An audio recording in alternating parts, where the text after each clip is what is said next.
The first time Tyrion Lannister noticed the cold, it was a small and petty thing. A draft, he thought at first, sneaking into the council chamber through some forgotten crack in the stone. The Red Keep had always been full of such treacherous little passages, ways for secrets and blades and whispers to go where they ought not. The rebuilt hall was brighter than the old one had been. More glass and pale stone, fewer shadows for monsters to nest in, but the wind was still the wind. He rubbed at his forearms and frowned down at the gooseflesh that had risen there all the same. It was not a biting chill, not the kind that turned breath to steam, only the kind that made ink thicken in its pot and candles gutter when they had no reason to. Bran, now Lord Paramount of the Reach and swaggering like all the wine in the cellars belonged to him by right of conquest, did not seem to feel it. He slouched in his seat, stretching his long legs under the table, boots polished but still bearing the memory of muck. Ser Davos, whose face had been carved by a colder sea than the southern air could mimic, only sniffed and blew into his hands, unconcerned. Samwell Tarly dabbed at a bead of ink with his sleeve, more focused on his parchment than the stirring air. Brienne of Tarth folded her gauntlet fists, her posture straight as any lance. At the head of the table, the king watched them all with eyes like two still, pale lids. Bran the Broken sat in the high-backed chair that had been fashioned for him, of carved weirwood and oak, its arms shaped like bare branches. It was a strange compromise of a throne, Tyrion had thought when he first saw it. Less a king's seat than a reminder carved into wood. This is what he is now, and this is what he once was. The boy who had climbed and fallen. The man who had gone north and wandered beyond knowing. The king who saw everything and yet spoke so very little. The small council murmured, shuffled parchment, cleared throats. The candles spat softly. In the open windows, banners stirred with the salt breeze off Blackwater Bay. The three-headed dragon of House Targaryen now long gone, replaced by the crowned, many-branched sigil they had devised for Bran's new house. A dozen lines of thought moved in Tyrion's mind at once, as they always did. The grain ships from Dorne, the repairs on the city walls, the stubborn lords in the west who still thought king meant Lannister or Lion, nothing else. And beneath all of it, like something small and hard at the back of his teeth, the cold. He looked up, almost without meaning to, at Bran. The king's gaze was turned toward the windows, though the angle of his chair made it impossible for him to see out without twisting. His eyes had clouded, as they did sometimes, the blue of them gone almost milky, as if a film of frost had slid over the irises. The first time Tyrion had seen that look, he had half risen from his chair, hand going to his wine cup as if it were a sword, some old memory of wildfire and madness and kings losing their wits seizing his spine. Now he only swallowed and waited.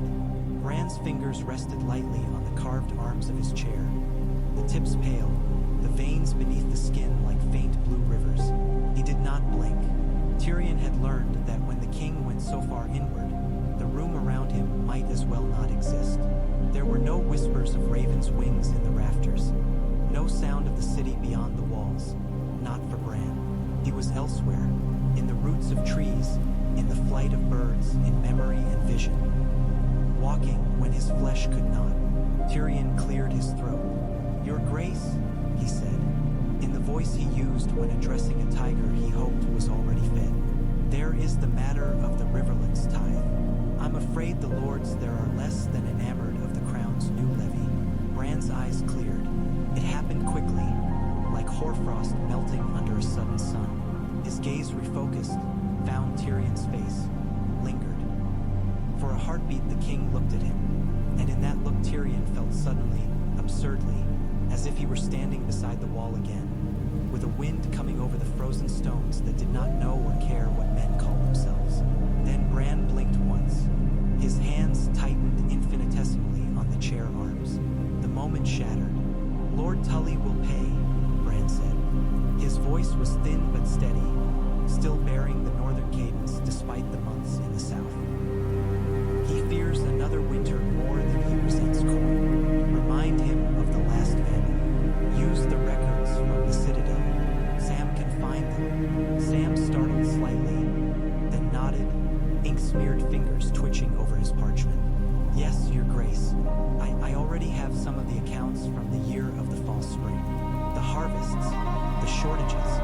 Send copies to every lord in the riverlands. Bran went on, as if reciting a history he had only just read. They will see themselves in the lines. Some of them will remember being children, how thin their father's hands were by the end. Tyrion's quill scratched idly at the margin of his own parchment as Sam murmured assent. The chill in the room had eased, if only because his attention was drawn back to ink and argument. Very good, Your Grace, Tyrion said. We can frame it as prudence rather than punishment. Men bite less hard on bridle bits when they think they are choosing to wear them. Bronn snorted. In my experience, they bite just as hard either way, but they do die slower if they've got grain. A lesson I suspect you learned from the wrong end of a spear, Tyrion said, managing a smile. He looked back to Bran. There is also the ongoing dispute in the Vale. Lady Robin has opinions on the rebuilding of the Ares eastern wall. Lord Robin, Brienne corrected softly, then flushed when she realized she'd spoken over the hand of the king. Tyrion inclined his head towards her in acknowledgement, not punishment. Lord Robin, my apologies, is very fond of the notion of war. He towers bearing falcon statues carved in marble. His regents are trying to coax him toward more practical concerns like water cisterns and storage. Bran listened in silence, eyes on the play of light through the windows. When he finally spoke, his words moved not only the room but something far away, though none of them knew it yet. Let him build his statues, Bran said. The Vale has stone enough. Dreams are not a waste, so long as the cisterns are built first. He looked at Brienne. You saw the Eyrie. You know its strengths and its dangers. Advise them. Tell them what you saw in the snows there. Brienne's surprise was overt and unguarded. Ah, yes, Your Grace.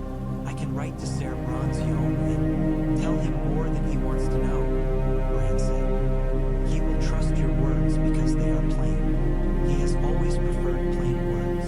Tyrion's quill stilled. He had spoken with Yohn Royce only thrice in his life. Each time, the older man had been courteous if stiff. He wondered when Bran had heard him speak to favor plainness. Through Raven's eyes, perhaps. Through winter itself. The treasury, Sam ventured, cheeks reddening as all their gazes turned to him. Could, request a small loan from the Iron Bank if the tithes take longer than expected. We've been making good on the old debts, but there's room to. No, Bran did not raise his voice, but the word was absolute. Even Bronn straightened slightly. No more chains to distant men whose names you never see. The realm will pay for its own rebuilding, or it will learn to live with less. Tyrion tapped the feathered end of his quill against his lower lip. The chill was back, not in the air this time, but in the set of the king's mouth. The way his gaze seemed fixed on something beyond the walls, beyond the sea. Very well, he said lightly. We can write the Iron Bank a very polite letter declining their next offer of generosity. Dear sirs, we have decided we prefer our necks unfettered and our purses empty. Please don't send assassins. Bronn grinned. Now there's a letter I'd pay to watch someone deliver. The room warmed by degrees as laughter. Quiet and cautious, but laughter still, breathed out of their lungs and mingled. The king's face smoothed into unreadability again, but some of the hard edge had left his features. Only once did Tyrion glance again at Bran's hands, resting on the carved wood. For a heartbeat, he thought he saw a thread of pale mist curl between the king's fingers, like breath on a midwinter morning. When he looked again, there was nothing there at all. Far to the north, where the land rose and fell like the slow breath of something vast and sleeping, the snows were already deeper than men remembered. The wind that came down from the frosted peaks did not smell of the sea or the city, of horses or hearth smoke. It smelled of stone and old things, and something like iron left too long in a scabbard. Sansa Stark stood in the godswood and watched the first flakes of the new snowfall drift down among the red leaves. Winterfell's weirwood had seen many winters.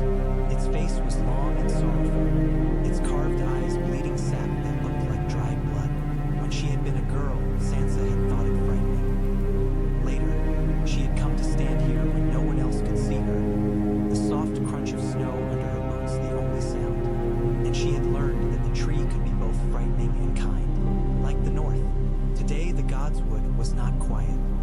wind moved through the red leaves with a sound like whispers, and there was a murmur in the branches, low and constant, almost like words spoken in a foreign tongue she could not quite catch. Snow settled on her shoulders, melting slowly through the fine green wool of her cloak. "Your Grace." The voice behind her was respectful but not fearful. Sansa turned. Arya was there, half in the shadows between the trunks, leaning against a gray-barked elm as if she had been part of the forest all along. Her hair was shorter now, and she dressed in leather that had seen foreign skies and foreign decks and foreign blood. But her eyes were still Arya's, dark and sharp and bright with the same stubbornness that had once set her running after cats in the Red Keep. "You move as quietly as ever," Sansa said. "I don't suppose you learned to knock on tree trunks out there across the sea?" Arya's mouth quirked. "Wouldn't want to wake the old gods. They look grumpy enough as it is." She pushed off the tree and came to stand by Sansa's side, tilting her face up to the falling snow. The flakes caught in her hair and on her lashes. For a moment she looked like the child she had been, throwing snowballs in the courtyard, before the world had decided to break itself. "It's early," Arya said after a time. "Yes," Sansa replied. She drew her cloak more tightly around herself, though the cold was no stranger. "Too early. Do you think—" Arya frowned, searching for the right words. "Do you think he's doing it, Bran?" Sansa had asked herself the same question every night, in the private part of her mind where she allowed the thought to exist. She did not like the question. It sat ill with everything she knew of their brother. "I think winter has always come when it chose," she said, more gently than she felt. "Not when men asked it to." Arya made a low, skeptical noise.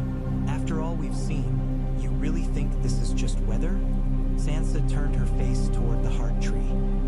The carved eyes seemed to be watching her, as if expecting an answer, as if some part of Bran might be listening through sap and snow and sky. "What would you have me say?" she asked at last. "That our brother sits in King's Landing and sends snow south for spite? That he's forgotten what it is to feel his fingers and toes?" Arya's jaw tensed. "Bran isn't our brother anymore. Not the way he was." "He's still Bran," Sansa insisted, sharper now. "He's still of our blood, and something else besides," Arya murmured. "You saw him that night in the Godswood, when the dead came, when the Night King looked at him." Her hand went unconsciously to her hip, where Needle's familiar weight no longer hung, but another blade did, curved and foreign. There was something there that wasn't him. Sansa knew. She had felt it too. An invisible tension in the air, as if the world itself was holding its breath during that silent exchange between the boy in the chair and the thing of ice and hate. She had watched Bran's face then, the unfathomable calm in his eyes, and she had thought, "He is not afraid, not even a little." "I think," Sansa said carefully, "that there are parts of Bran now that we cannot understand. That does not mean he wishes us harm." Arya shot her a sidelong look. "You sound like him." "I sound like a queen," Sansa replied. Then, more softly, "I sound like a sister who would rather believe in her brother than in monsters." A stray gust sent a swirl of snow and red leaves dancing around them. Arya watched the movement, eyes narrowing, as if trying to catch something invisible among the flakes. "He wrote to me," she said after a while, "when I was at sea, twice." Sansa blinked. "He did?" "He told me only that he had had ravens sent in all directions to look for you." "He sees more birds than most men see days," Arya muttered. "The first letter was about storms to the west. Told our captain we're not to sail, what currents to avoid." The old man laughed and said, "What does some cripple know of my waters?" The next night the sky turned black and the sea tried to eat us. We changed course in the morning, to the route Bran had marked. "And the second?" Sansa asked. Arya's mouth tightened.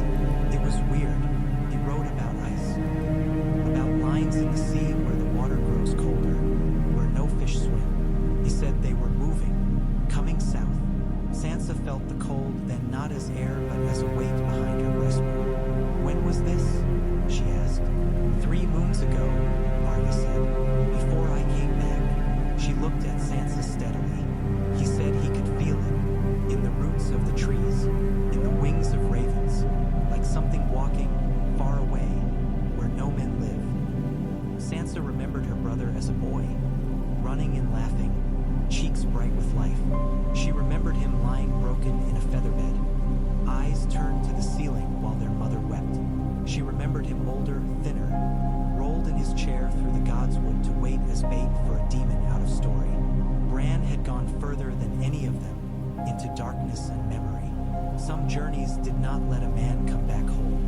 Maybe he's wrong, she said, not quite believing it herself. Arya huffed a laugh without humor.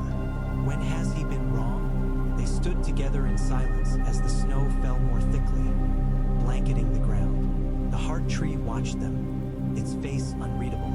In its roots, deep where neither queen nor assassin could hear, something else listened as well. Later, when the shadows of the castle were long and the fires bright in the great hall, Sansa found herself alone in her solar with ink-stained fingers and a letter half-written. My lord and brother, King Bran of the Six Kingdoms. She had written the words 3 times, blotted them out, started again. It felt wrong, somehow, to couch her concern in the stiff language of courts, to ask after the weather like some chattering southern noblewoman while her heart thudded slow and heavy in her chest. The window was unshuttered. She could see the courtyard below, the dark shapes of men and horses, the flicker of torches. Snow swirled in the lamplight. It had not stopped all day. She set her quill down and pressed the heels of her hands into her eyes. Bran, she whispered, not to parchment now, but to stone and wood. If you're doing this, if something is wrong, tell me.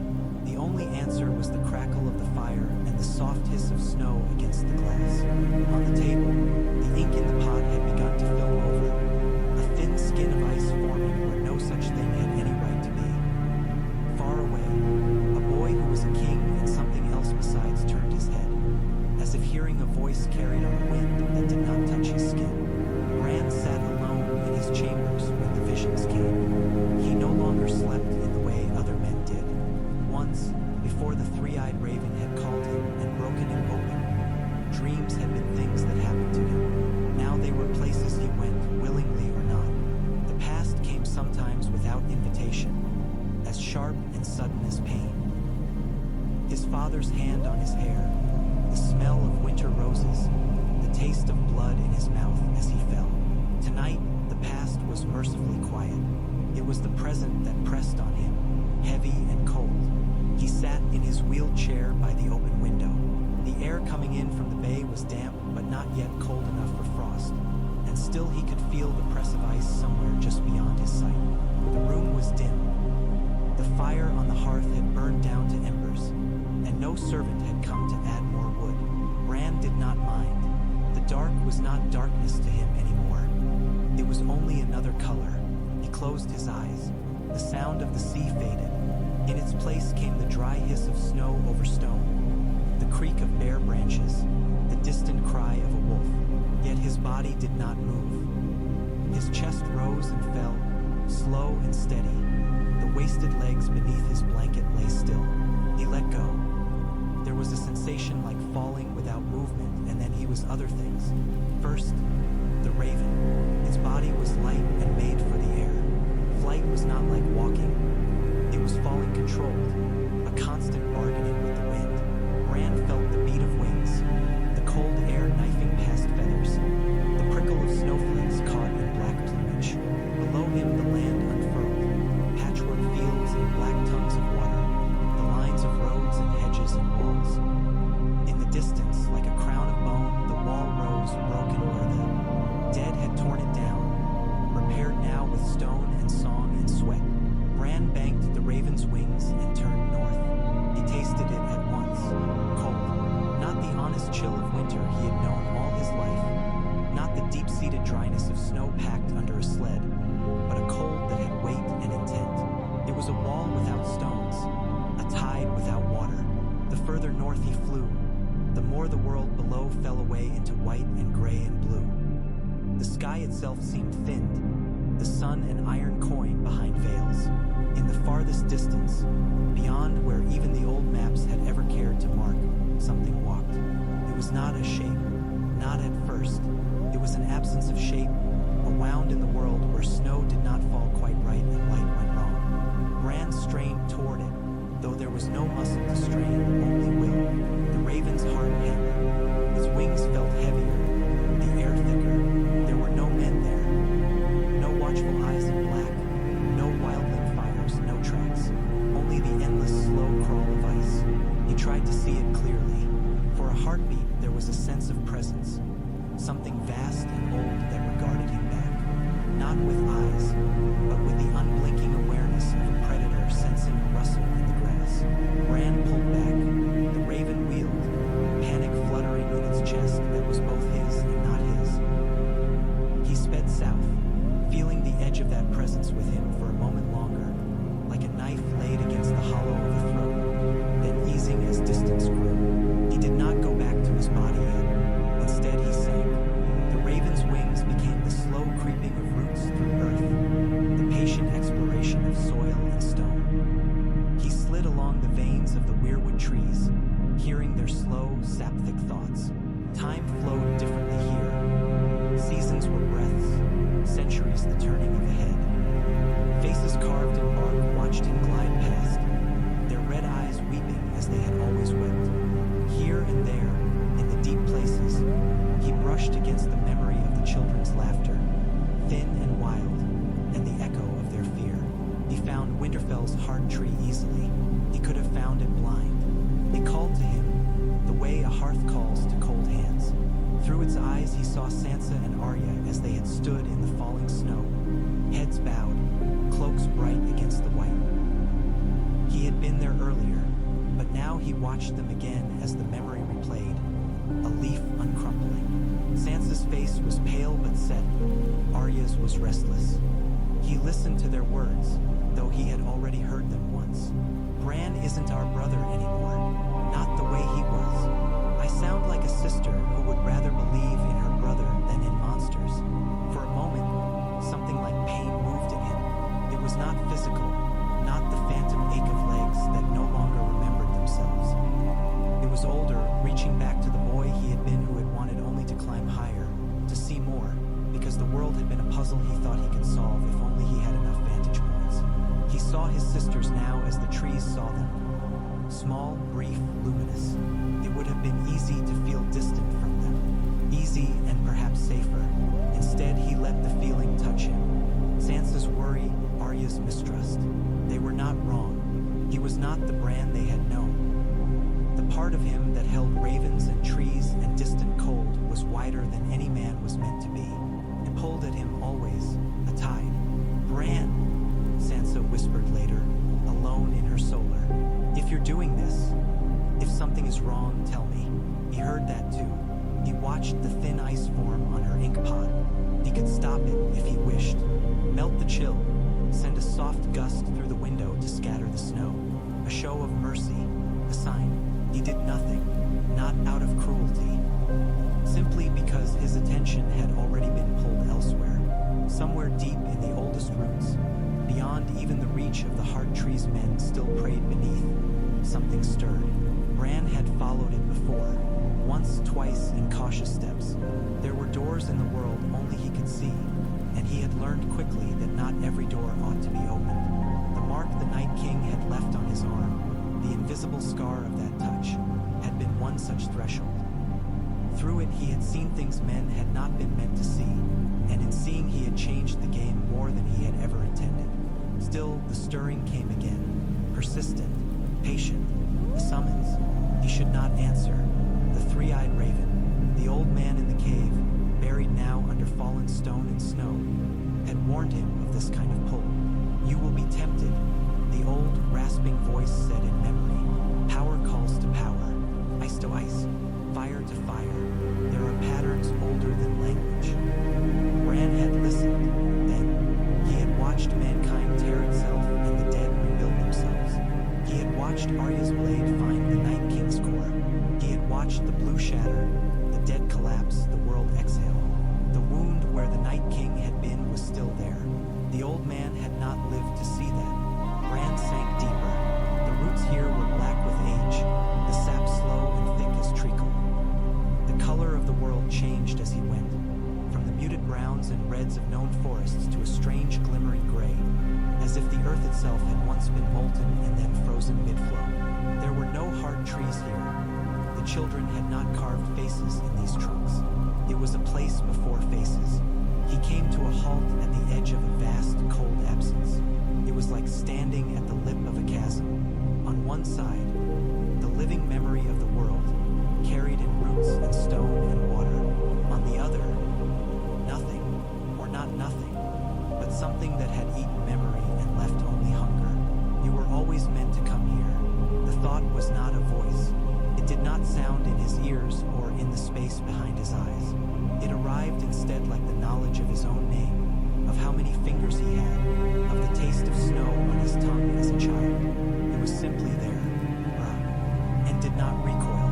He observed. That was what he was now, more than anything, an observer. "What are you?" he asked, and the words did not come from his mouth but from the pattern of his being. "You know what I was," came the not voice. "You watched my end. You watched the sword, the girl, the shattering. You watched the long night become only a tale told by frightened men." "I watched," Bran said. "I was there, but you are not the same." No, there was something like amusement in the cold. "I am what remains, what cannot be killed by steel or fire. You might call me winter, but that is too small a word. You might call me death, but that is only one of my garments. I am the balance that the children broke when they made me flesh." He saw it then in flashes. The children of the forest driving a blade of dragonglass into the chest of a bound man. His scream becoming frost. The endless march of white walkers under a black sky. The Night King's hand on his wrist. His own mark burning like ice. "You were a man once," Bran said. "Changed." The sense of cold deepened, as if something had drawn nearer. "Man-beast, does it matter?" I learned what it was to be singular, to be a point instead of a field. It was limitation. The children wished for a weapon. They got one. They did not understand that weapons hunger even when their target is gone. Bran felt the memory of Arya's blade again. The sharp, shocking end. "The weapon is destroyed," he said. "Is it?" The presence asked, and this time there was a clear ripple of amusement. "Did your pretty knife pierce the first idea? Did it unmake the pattern that says, when men grow too many, when fires burn too hot, there must be a winter that does not end?"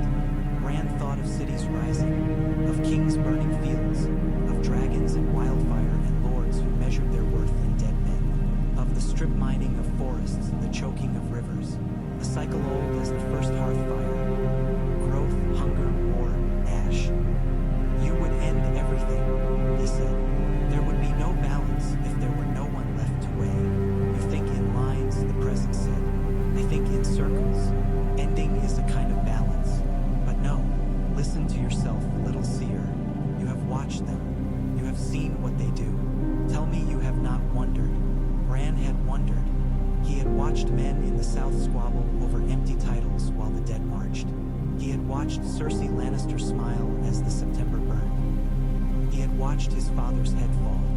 He had watched his own sisters hurt and hardened by a world that never cared. "I am king now," he said. "I can guide them. I can mend some of what is broken." "You are one man," the winter presence replied, "sitting in a city that has forgotten the feel of true cold. They love you now, perhaps, for a span. Then they will grow restless. They will want spectacle. They always do. How long before they forge another sword to swing at their own throats?" Bran said nothing. He saw the future as paths, not certainties, but some patterns repeated enough to be almost stones to trip on.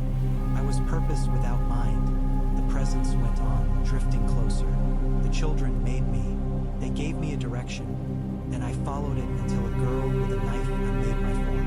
They thought to chain winter, and they did, but chains rust. Now there is only me, the intention, the cold that comes when the fire has devoured too much air." Bran watched it, whatever it was, edge nearer in the place without edges. "Why call me here?" he asked. "What do you want of me?" There, the amusement again, bright as starlight on snow. "You feel it already, do you not? In your bones that do not move, in the roots you borrow. You are not like them, not anymore. You are spread thin, little seer, past and present, bird and tree, man reach everywhere and belong nowhere. It was true. Bran did not flinch from truths. "You wish to make me like you," he said. "Another Night King, another weapon." No, there was a strange gentleness in the negation. "I wish to stop being the thing that breaks from outside. I wish to be the thing that balances from within. You are inside them already. Your roots wrap their stories. Their lives are threads in the tapestry you sit above. Join with me and we can cool the fire before it burns the world again." Bran saw the offer then, stark and terrible. He saw forests not burned for warships because winter's teeth made such ventures folly. He saw kings who could not march vast armies year after year because snow pinned them in their keeps for 9 months of 12. He saw a world smaller, slower, quieter, harder, yes, colder, but perhaps less prone to the kind of madness that had birthed monsters like Ares, like Cersei, like the Night King himself.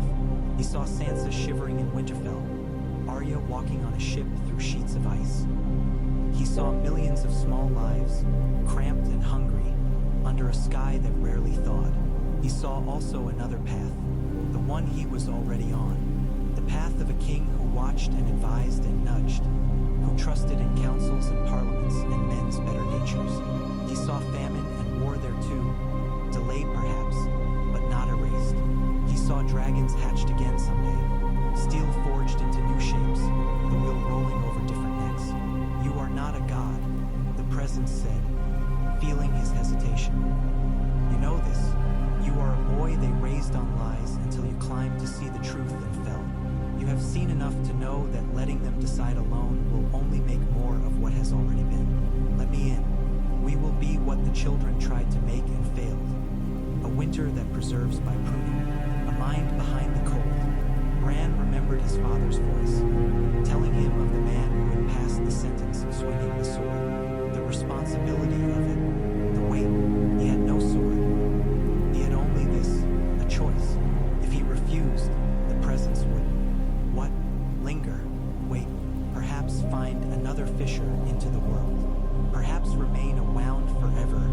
See pin. G. Cold, the story men told. Once there was a Night King and a girl killed him and all was well, until it was not. If he accepted, "You would change me," Bran said quietly. "I would not be Bran Stark anymore. You already are not," the winter answered. "You are the three-eyed raven wearing a boy's face. You are the memories of 1,000 men stacked high inside a fragile skull. Names are garments, purposes are bones." He thought of Sansa, of Arya, of Jon beyond the wall, of Tyrion, watching him with wary cleverness, of Sam's earnest eyes, of Brienne's solemn vow. He thought of the feel of the dead's gaze on him in the godswood, the mark burning on his arm, the sense of something half-finished, hanging. He could see further than any of them. That had always been his burden. Now it was also his power. "Will they know?" he asked, almost to himself. "If I say yes, will they know what I become?" Perhaps, the presence said, perhaps not. Men are very good at not seeing what chills their bones. But does it matter?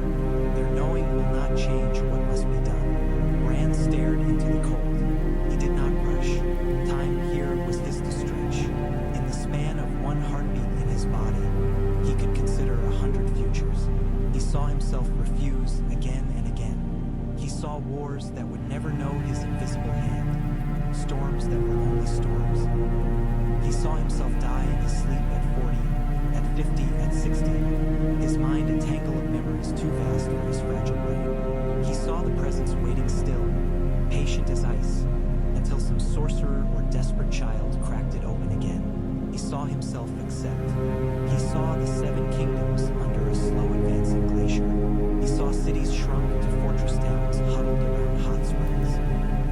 He saw men curse his name, if they remembered it, for the cold that killed their crops, even as that same cold stopped the armies that might have burned them. He saw more than that, though. He saw stillness, quiet. He had been always moving, even in stillness, climbing, falling, fleeing, seeking. Even now, sitting in his chair, he was in 1,000 places at once, his mind stretched thin. The idea of being one thing with one purpose was tempting. "You will not be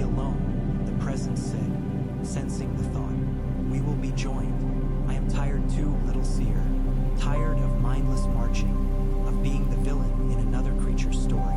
Together, we will be author and winter both. Bran Stark, who had once been a boy in a castle who wanted only to see the world, made his decision. He did not think of it as surrender. He thought of it as taking hold of the blade his ancestors had forged, instead of pretending it was not there. "I will not let you end them," he said. "Not all of them, not as you did before. If I agree, it will be with my will as well as yours. We will trim, not burn. We will chill, not shatter." Terms, the presence said, and there was something almost like respect in the cold now. "Very well. Terms. We will be more than weapon. We will be principle. You will remember what it is to be of flesh. I will remember what it is to be more than hunger." Bran reached. The moment of joining did not look like anything. There was no blaze of blue, no rush of images. It was like stepping over a threshold he had been standing on for a very long time without noticing, only now choosing to put his weight down. Cold flooded him, yes, but not the external, cutting chill of winter on bare skin. This was internal, structural. It filled in the spaces between his thoughts, knit itself around his memories, threaded itself through the roots he watched through, the ravens he flew in, the stones he had touched.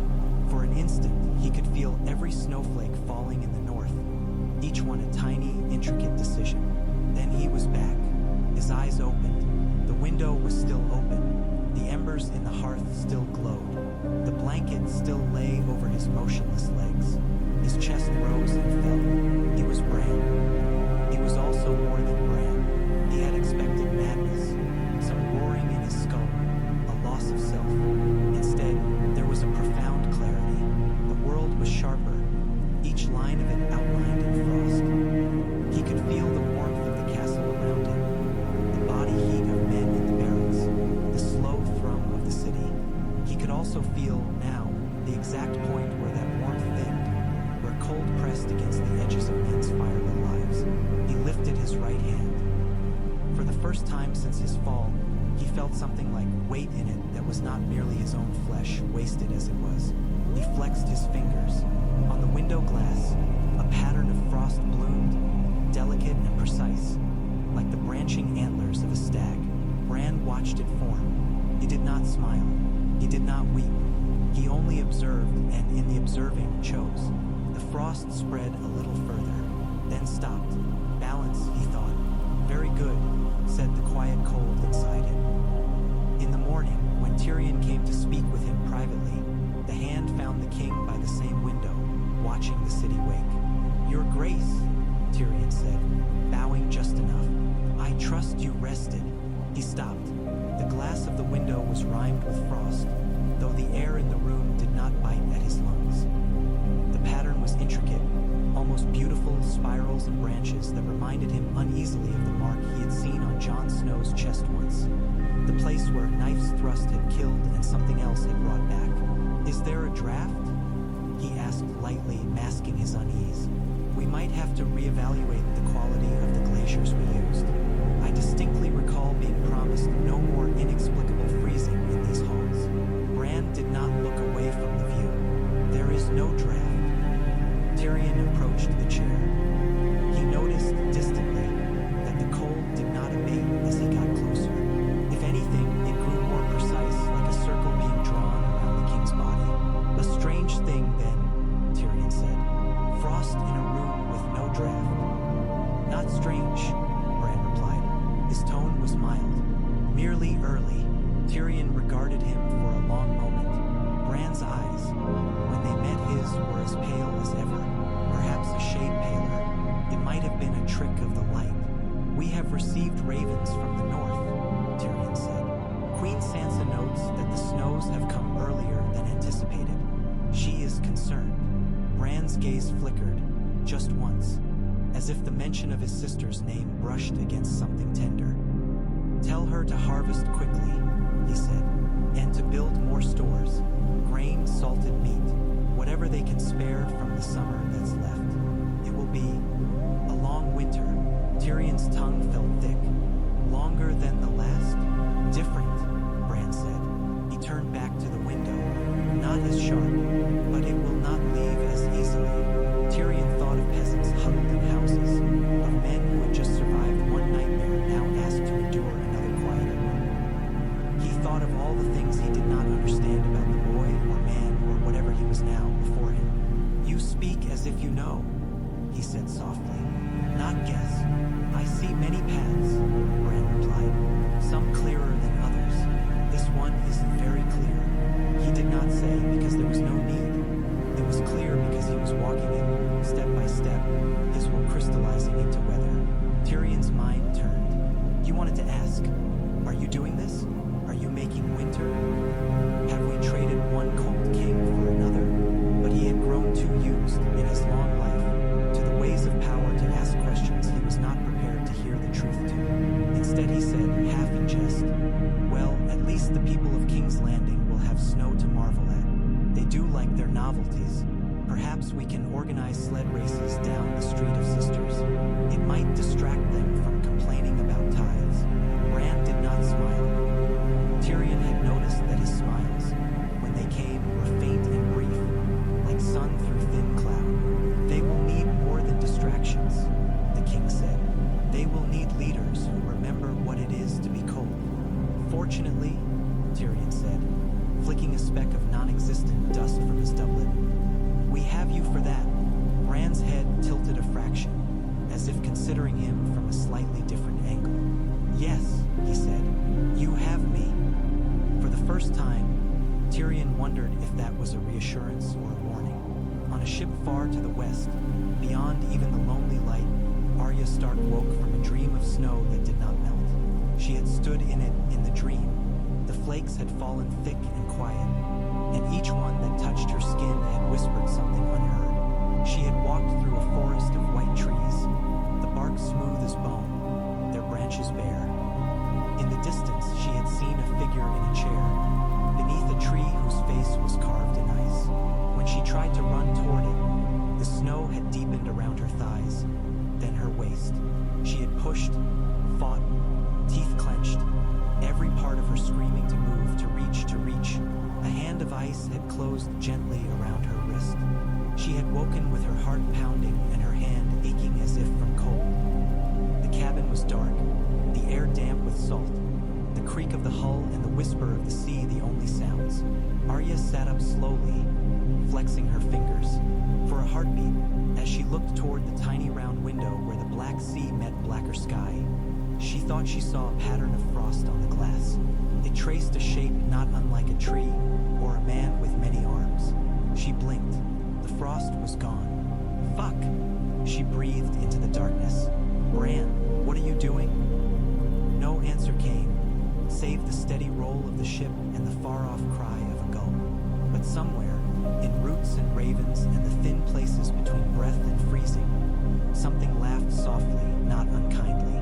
They had asked once for a king who would break the wheel. They had not thought to ask what he might build in its place. Jon Snow first felt the change in the way Ghost raised his head. It was a small thing at first, easy to miss if one had never watched a direwolf before. They were not like dogs. They did not bark at every shadow or leap from sleep at every strange creak. Ghost slept like a stone when he chose to sleep, and when he woke, it was with the slow, deliberate readiness of something that had never forgotten what it was to be hunted. This time, though, his head jerked up in an instant. His red eyes flared wide, nostrils flaring, muscles suddenly hard beneath white fur. The hair along his spine rose in a soft, rippling wave. Jon paused in the act of pulling on his second glove. He had been about to go out to check the palisade again. Tormund thought it pointless when there were no dead left to climb it, but Jon knew men could be as dangerous as any white. They still had raiders from farther north, desperate wild tribes who hadn't wanted any part in Tormund's alliance and saw in the settled camps along the foot a vein of meat and steel ripe for plundering. "Ghost," Jon said quietly. The direwolf's ears flicked. He did not look at Jon. His gaze was fixed on the mouth of the little hut, on the curtain of stitched hides that kept the worst of the wind out. Beyond it, Jon could hear the usual sounds of the camp. Men talking, laughing, arguing. The crack of axes, children shrieking in play, the distant low rumble of the giants, like mountains clearing their throats. Smell something? John tried again, voice even softer. Ghost rose to his feet. His claws scratched lightly on the packed snow floor as he moved toward the hides. He nosed them aside, but he did not go out. Instead, he stood just within the doorway, half shadow and half light, and drew in a long, slow breath through his nose. John went to stand beside him. The wind hit his cheeks, cold and raw, biting harder than it had yesterday. It had teeth it hadn't had when he'd gone to sleep. He squinted out across the camp, at the low shapes of huts and tents and cook fires at the red, double line of the palisade. Beyond that, the forest rose, dark and thick, its trees heavy with snow. Farther still, to the north, the land rose in broken hills, their white backs gleaming dully under a sky the color of old iron. Nothing moved that he could see. No shapes between the trees, no sudden flight of birds. It's only weather, John murmured, more to himself than to the wolf. Ghost's lip curled, just enough to show the edge of a tooth. A gust of wind pushed into the hut, bringing with it a cold so sharp that John's eyes watered. This far north it was always cold, but this was different. There was a sort of dry clarity in it, as if the air itself had crystallized. His breath fogged out in front of him, but the fog didn't drift, didn't curl. It hung in the air a heartbeat too long, then vanished as if snapped away. Just winter, he thought. That's all. Winter coming earlier, maybe, but we always knew it would come. Still, the hair on his arms prickled beneath his furs. Snow. Came a familiar voice behind him, amused and exasperated all at once. Are you going to stand there sniffing the wind like your wolf all day? Or are you coming to shout at people about fences again? John glanced back over his shoulder. Tormund Giantsbane filled the doorway like a shaggy ginger avalanche. His beard was clogged with half-melted snow and frozen bits of something that might once have been bread. He wore 3 layers of fur and leather and looked as though he would have been content with fewer. We moved the barrels, Tormund went on, without waiting. Like you said, away from the inside of the palisade and closer to the huts, so raiders don't use them as steps if they get in. The men grumbled, but I told them if they didn't like it, they could take it up with the last man who thought a wall stopped enemies by itself. You remember him? Wore black, got eaten. Nice fellow, though. John snorted despite himself. The barrels are a start. The west side of the wall's still too low. If they bring proper ladders, we pull them off, Tormund said cheerfully. Or throw spears at them. Or Ghost eats their faces, like he likes to do. Didn't you promise me when all this began that there'd be less standing on walls in my future? I promised you no more dead men, John said. Living raiders weren't part of the bargain. Ah, Tormund said, clapping a meaty hand on his shoulder. That's men for you. Always finding ways to keep promises from being easy. He squinted past John, following Ghost's stare. The wind plucked at his beard. H&H, he grunted. Feels like the long night again. Without the dead bit, at least. It's early, John said. Too early. The last winter broke not long ago. We should have more years before it comes again. Tormund hopped and spat into the snow. The spit froze where it landed. World doesn't give a frozen titsicle what we think it should do, he said. Ask any old woman with frostbite on her toes. Maybe this is just what it does now. Up and decides, I liked that last one. Let's have another go.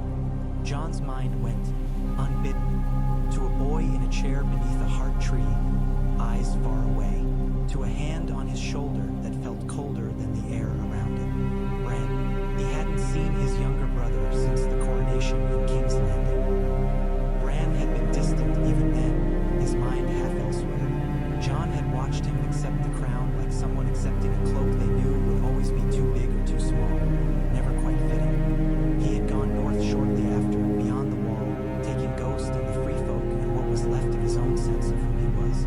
You think of him too, Tormund said. John started. Who? Your Crow King brother. Tormund sniffed again, more thoughtfully this time. I liked him. in a strange, who the fuck is this Twiggy lad sort of way.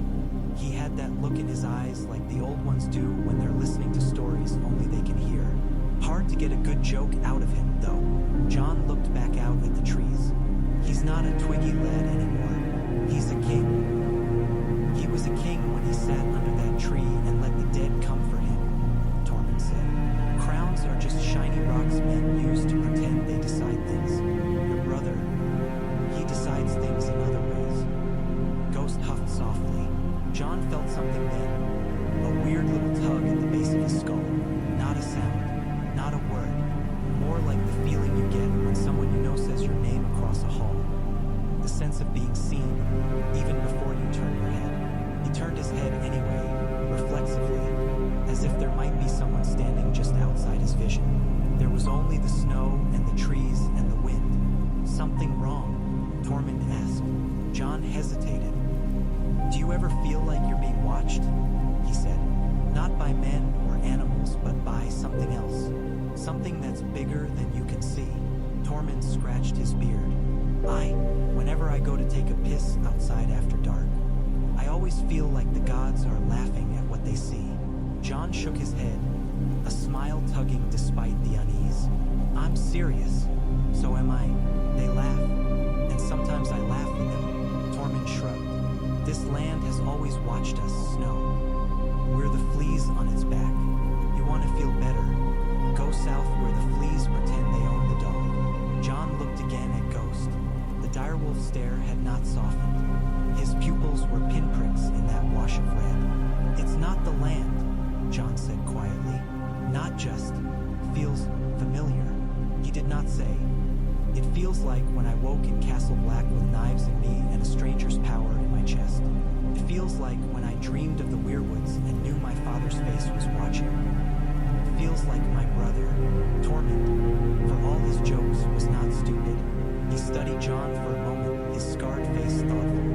Right to him, he said abruptly. To your brother, if the wind smells wrong and your dick is scared and your wolf. Looks like he's seen a ghost right to the Crow King. That's what kings are for, isn't it? To tell when the wind is meant to smell wrong. Jon thought of Bran looking out the window in King's Landing. Pale hands on carved wood. I'm not sure that's what he's for, he said. Then you've had the wrong kings, Tormund said. But right anyway, and if he doesn't answer, well, his grin flashed. Then we sharpen our axes and make sure the walls are high. He turned away, ducking out into the glaring white of the day. Ghost lingered another heartbeat, red eyes fixed on the line of the forest.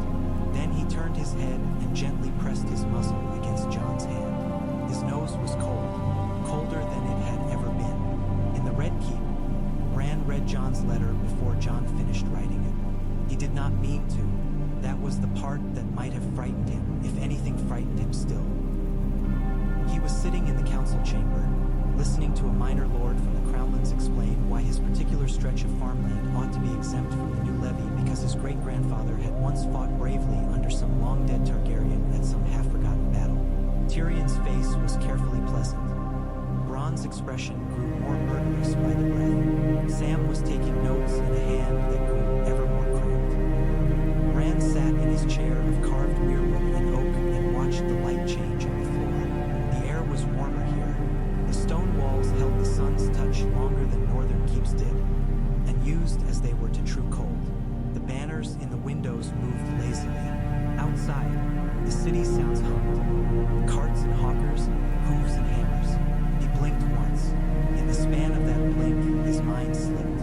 It was not the deliberate sinking he had practiced, the conscious choosing to fly or root. It was something more like a reflex now, as natural as the way his lungs drew air. He felt Ghost's nose against Jon's hand. Stark, the presence inside him murmured, wolf, and the pattern hums. He turned his awareness toward the source. Snow, the crunch of it under boots. The sound of Ghost's breath, the whisper of fur rubbing against wool. The rasp of Jon's glove as he pulled it off to better feel the wolf's nose. The quick, shallow beat of Jon's heart, faster than usual. Bran did not see through Jon's eyes, not exactly. That was harder with men.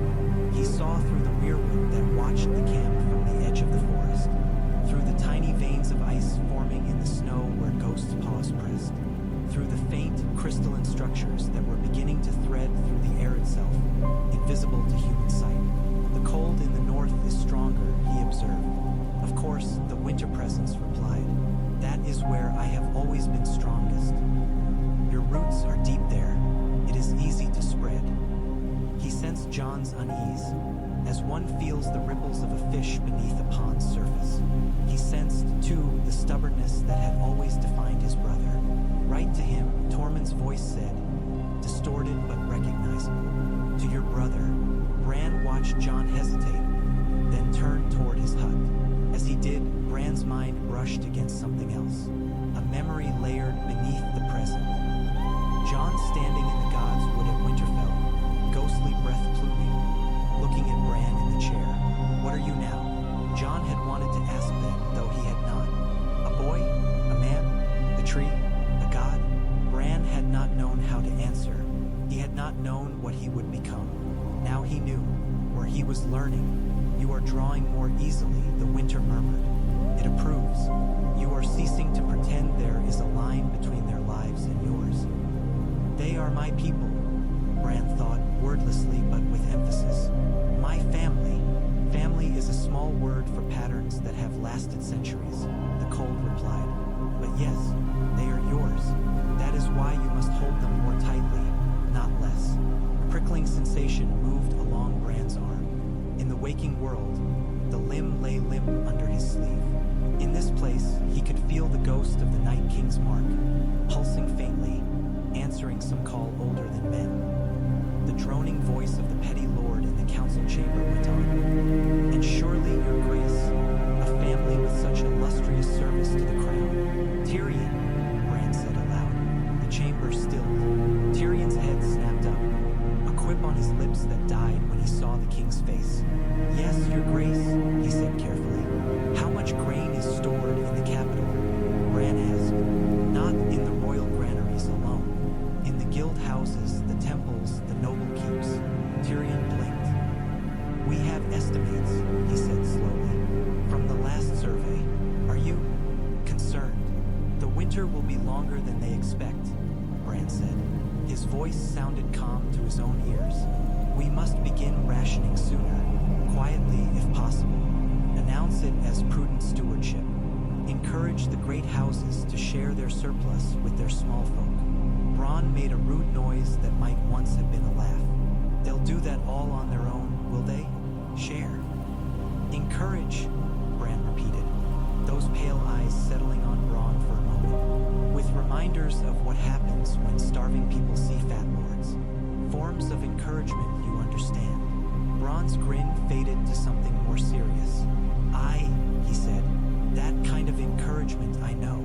Sam was already flipping through his notes. We can increase the levies now while the roads are still passable, he said. Send word to the lords with the richest harvests. If we take a little more now and store it properly, it will go farther later. And we can quiet the grumbling with talk of caution, Tyrion added, recovering. No one ever lost their head by saying winter is coming in a northern accent. It almost sounds wise. We can quote Lord Eddard Stark until they're too bored to argue.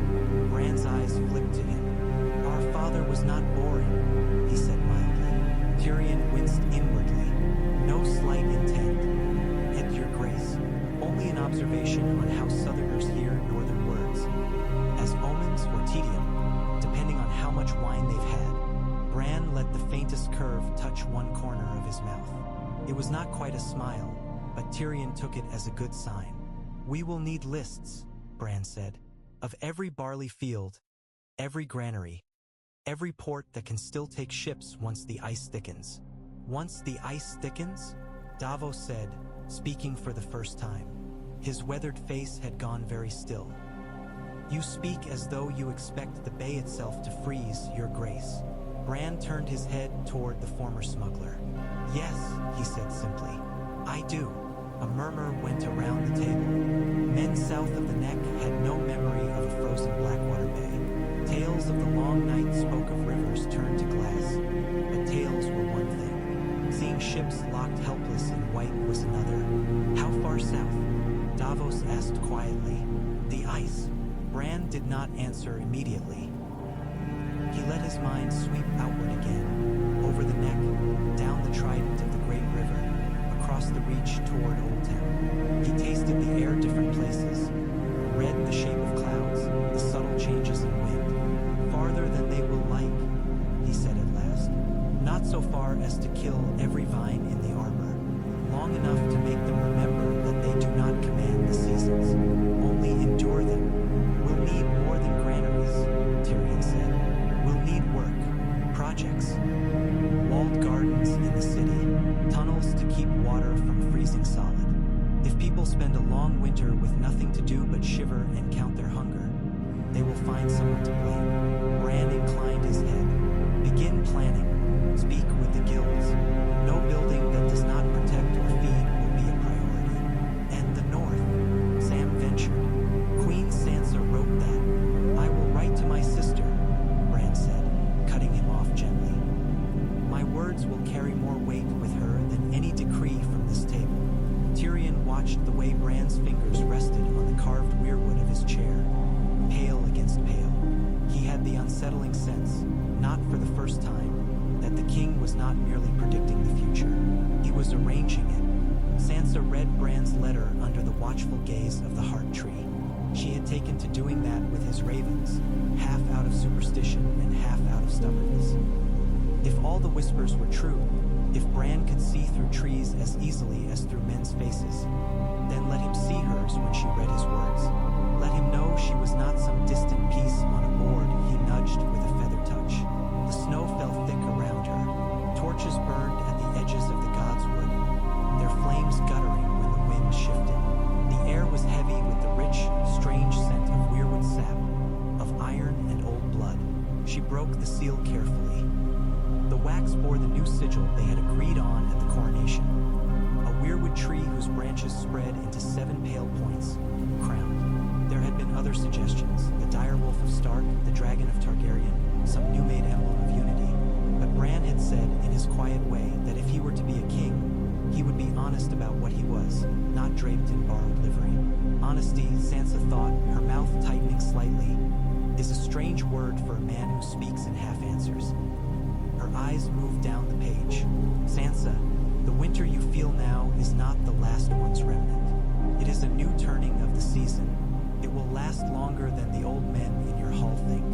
Softer, in some ways, less ferocious storms, more steady cold. It will not break quickly. Make stores, grain, meat, dried fruits.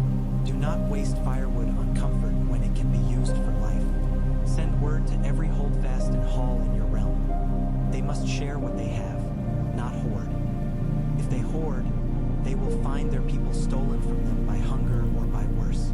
Do not trust that the rivers will remain open. Build sled routes where you can.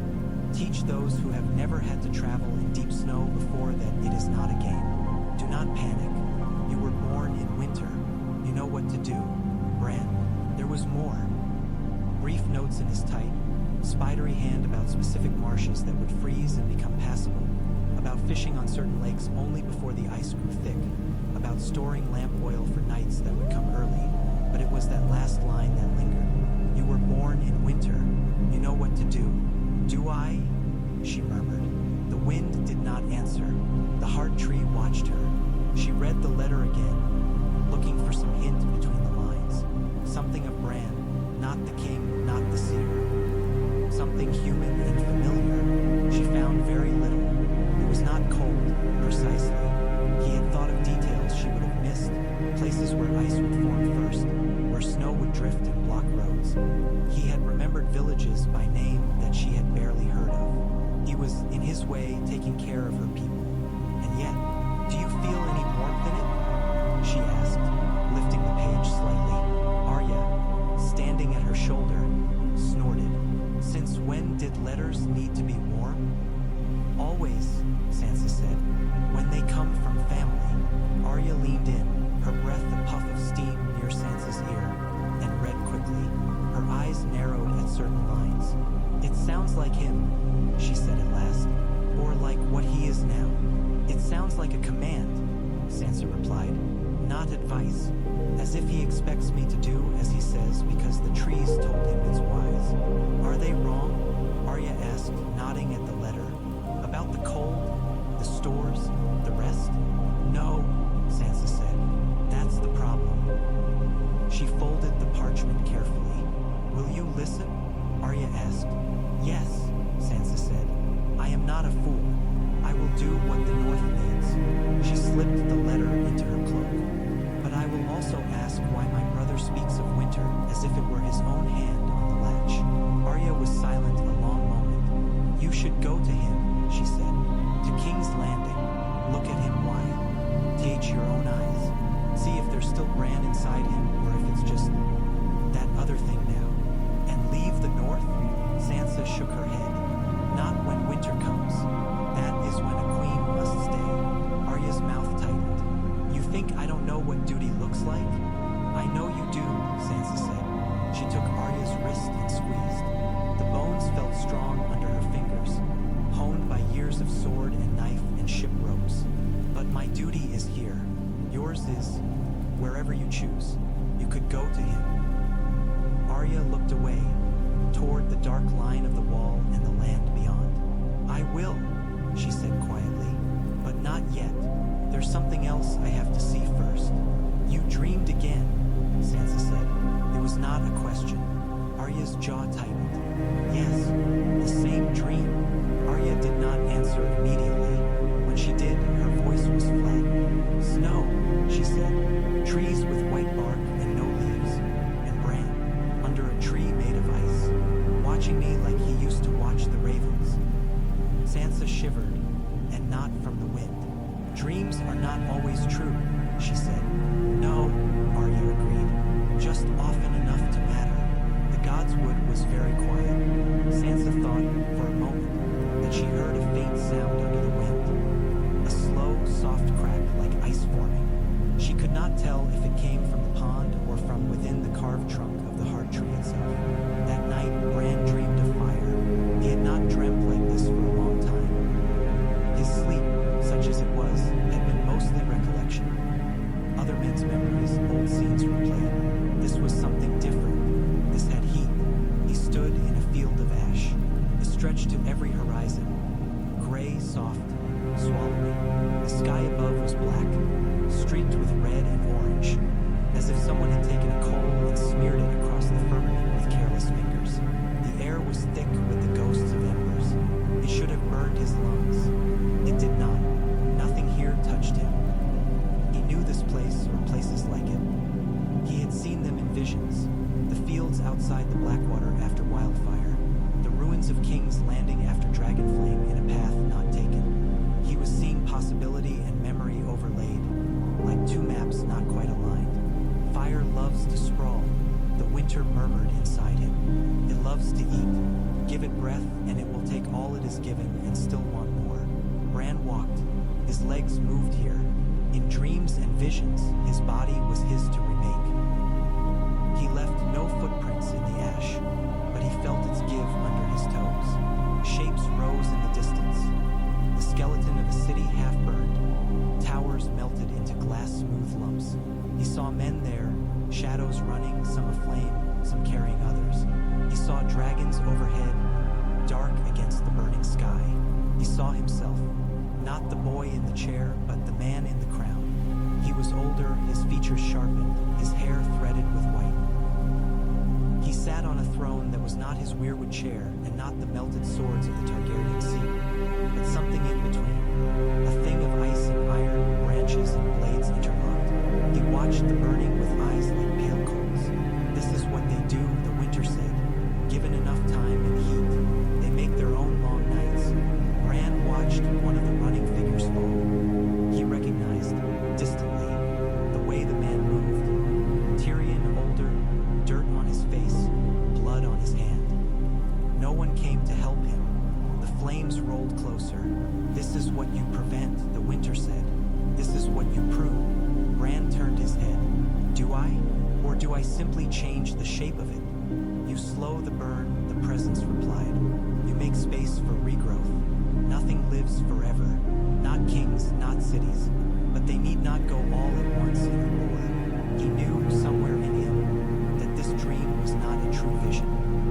making a persuasion, the winter showing him what it wanted him to see. He let it. It did not matter. He had already chosen. The scene shifted. The ash field faded.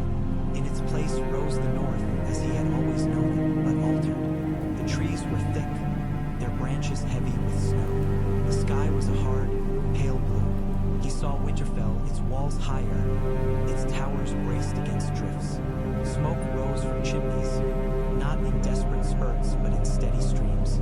People moved below, smaller than ants, their breath fogging. It is harder, the winter said, but they live. They have fewer feasts, fewer tourneys. More children survive their first years. Fewer men ride to die for a lord's pride. War is expensive. Cold is a miser. Bran watched a patrol ride out from the gates, sleds behind their horses. On one sled, he saw a woman in furs, her hair red as fallen leaves. Sansa. Her face was set, tired, but not defeated. She looked up directly toward him. "You're freezing us," she said. Her voice carried, though her lips did not move. "You think you're saving us, but you're freezing us." Bran stared back at her. The ash of the first dream clung to her boots. The frost of the second grimed her hair. "I am balancing," he said. "You are choosing for us," she replied. Again, always, men making choices for everyone else. "I am not a man," he said. He did not mean it as she would hear it. He meant he was something else now, something broader. But the words tasted like the Night King's hand. Sansa's eyes hardened. "Then perhaps that is the problem," she said. The dream cracked. He woke with his hands clenched so tightly on the arms of his chair that his nails had scored the carved wood. The room was colder. Frost had crept further along the floor stones. A delicate lacework no mason had laid. The fire in the hearth was reduced to a few sullen embers, though he did not recall falling asleep without having it fed. He heard, distantly, the city stirring. It was still early. The bells had not yet rung. Somewhere in the square below his window, a dog barked once and fell silent. "You are troubled," the winter said. It was not mocking. It sounded almost curious. "I saw things," Bran said. "You showed tea. Hem to me. Yes, I showed you one path of fire and one of frost. And my sister between them. She is always between," the cold replied. "Between south and north. Between wolf and lady. Her choices will be sharp. So will yours." He looked at his hand. The skin was pale, the veins faintly blue. No visible mark marred his wrist, but he could feel the place where the Night King had once touched him, as if frost lay just beneath the flesh. "Will they forgive me?" he asked without meaning to. "Forgive?" The winter tasted the word as if it were foreign. They will live, or they will not. Their feelings about it are weather on the surface of the ice. Bran thought of Sansa's stare, of Arya's dream, of Jon's unease. He thought, too, of the faces he would never see, the children who might be born in a world that did not grind itself to ash. "I am still Bran," he said quietly, to himself as much as to the presence. "I will not be what he was. I will not march an army of dead on living flesh. I will not break for the sake of breaking. Of course not," the winter replied. "You will freeze. You will harden. You will hold. That is different." Somewhere in the heart of the Red Keep, a servant carrying a bucket of water stumbled as the handle slipped in his numb fingers. He cursed, breath fogging, as he realized the water in the bucket had begun to crust over with ice. Outside, in the streets, King's Landing woke to a dusting of snow. Tyrion stood at a high balcony, wrapped in a cloak lined with fur he suspected had once belonged to some lord now buried under rubble, and watched the flakes fall. Snow in King's Landing always looked wrong to his eye, as if someone had painted white over a canvas that had not asked for it. The city's filth didn't know what to do with the purity of it. The roofs wore it uneasily. The streets turned into gray slush as quickly as they could. The snow, though, seemed different. The flakes were small and hard, more like shards than feathers. They stung slightly when they landed on exposed skin. The air itself had a density, as if it were thinking about turning to ice and had not yet made up its mind. You're going to catch ill, a voice said behind him. Standing out there like that, Tyrion glanced back. Samwell Tarly stood in the doorway, clutching a book to his chest as if it were a shield against both cold and doubt. His cheeks were pink from the chill, his breath visible. There was a dusting of snow in his hair, which made him look younger and more bewildered than ever. Maesters don't catch ill, Tyrion said. They merely acquire interesting new specimens to write about in their chronicles. Sam shifted, the book creaking faintly. I'm not a maester. You are the closest thing we have, Tyrion said. He waved a hand toward the city. Tell me then, not as a maester, but as a man who has read more words than I've had cups of wine. Is this normal? Sam stepped out onto the balcony beside him. The wind reached through his robe like a thief. He shivered violently, then squinted out over the city. Normal is a difficult word, he said. Weather is one of those things that changes in ways we don't always understand. Currents, winds, the tilt of the world. Sam, Tyrion said. Please. Sam swallowed. No, he said honestly. It is not normal, or at least not recorded. We have accounts of snows in the capital, of course, during the worst winters. But this feels... He paused, searching for words. Coordinated. Tyrion turned his head. Coordinated. Yes, Sam said, eyes distant, almost as if it's focused, like a man choosing where to put his hand. A man, not an idea, not a season. Bran, Tyrion said. Sam did not flinch. I didn't say that, he protested weakly. You didn't have to, Tyrion replied. I've spent my life around men who move things they claim not to be moving. He looked back at the snow. This does not feel like the gods to me, Sam. The gods are sloppy. They hurl things, storms, plagues, fortunes, with no regard for where they land. This... He held out his hand and watched a flake land on his palm, its edges precise before it melted. This feels like someone arranging pieces on a board. Sam licked his lips.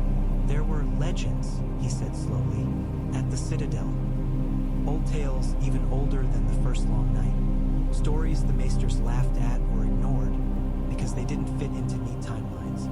They spoke of a mind behind winters, not just a season, but a will. A will that became the Night King, Tyrion said. In some tellings, Sam nodded, or that used him, or was him. The stories disagree, but they all hinted at something that remembers, that adapts, that doesn't simply go away when someone shatters one body. Tyrion felt his stomach drop, as if the balcony had shifted under him. Something that might decide it prefers a new body, he said softly. Sam hesitated. I don't know, he said, and his honesty sounded like an apology. The old tales are muddled. So much was lost. And Bran is Bran. I've spoken with him. I've seen him care. He's not that thing that walked with the dead. Not entirely. Not entirely, Tyrion repeated. A flake of snow landed on his cheek and did not melt immediately. He could feel its cold, sharp edges. Have you written to him? Sam asked. Asked him. Tyrion laughed once, bleakly. How does one phrase that? Dear your grace, are you, by any chance, in league with the ancient, possibly sentient force of winter that once tried to kill us all? Sam's mouth twitched despite his worry. That's one way. No, Tyrion said. We do not accuse kings in letters, not when we serve as their hands. He pulled his cloak tighter around him. We watch, we prepare, and we pray that whatever he is doing, it is truly for our sake and not in spite of us. Sam's gaze went to the clouds. I don't think he means harm, he said.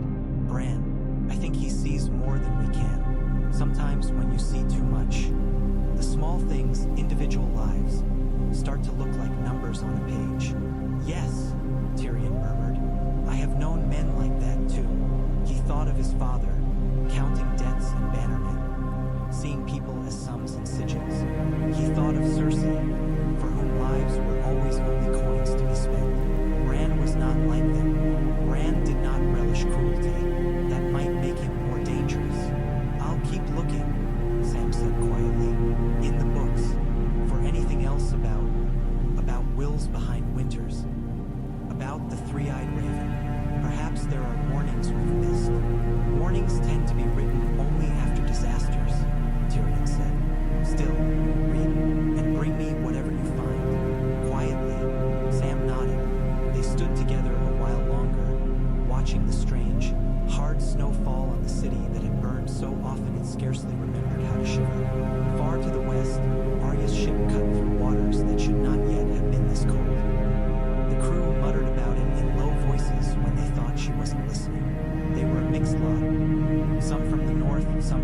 cities, a few from as far as Lys and Volantis.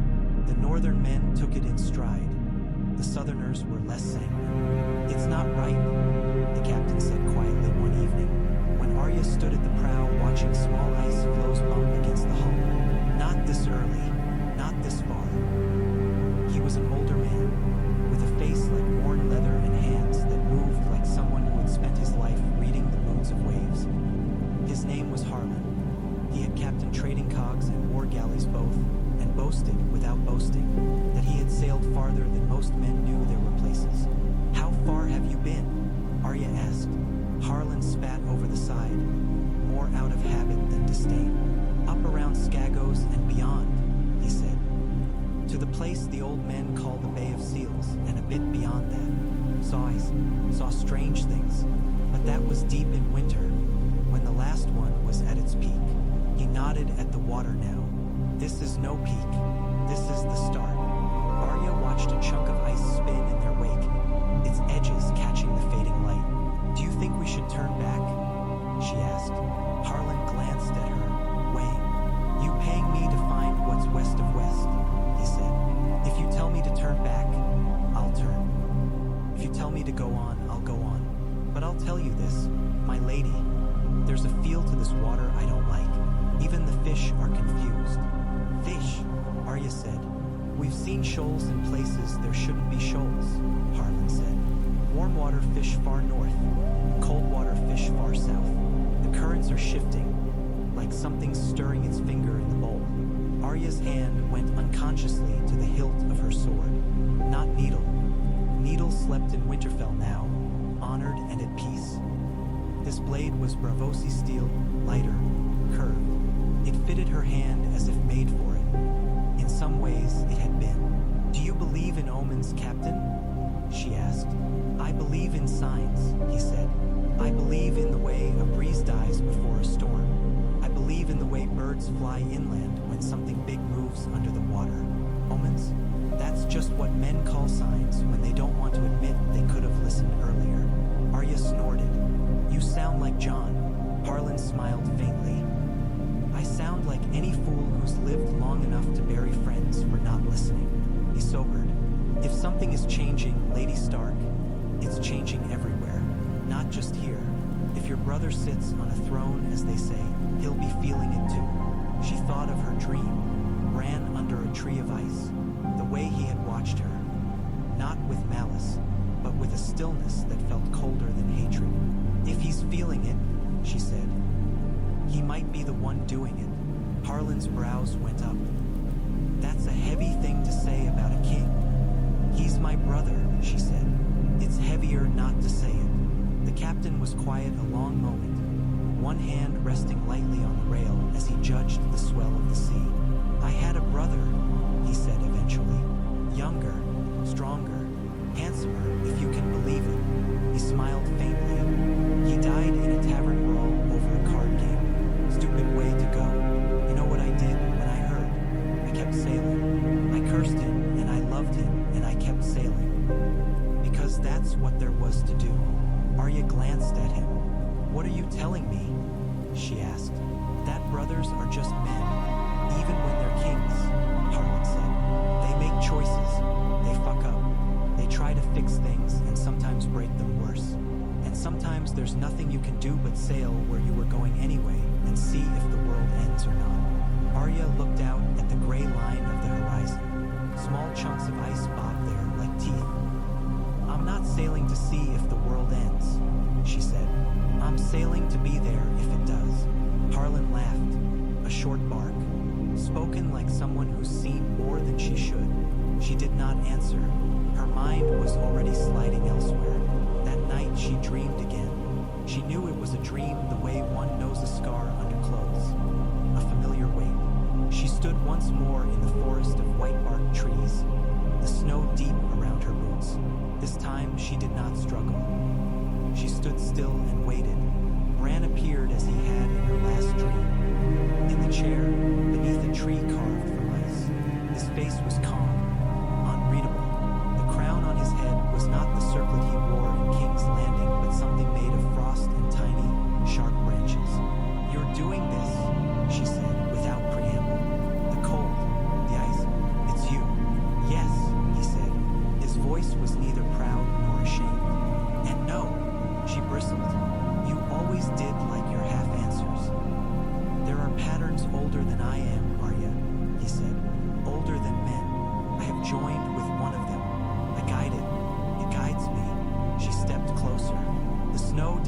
under her this time, that frightened her more than the struggle had. "You chose that," she said. "You chose to let it in. Why?" He looked at her. Why? To those pale eyes, and there was no boy in them anymore. "Because someone had to," he said simply. "Because if no one holds the knife, it will still cut, but without aim." "You sound like a faceless man," she snapped. "But they die. They're still men. Are you?"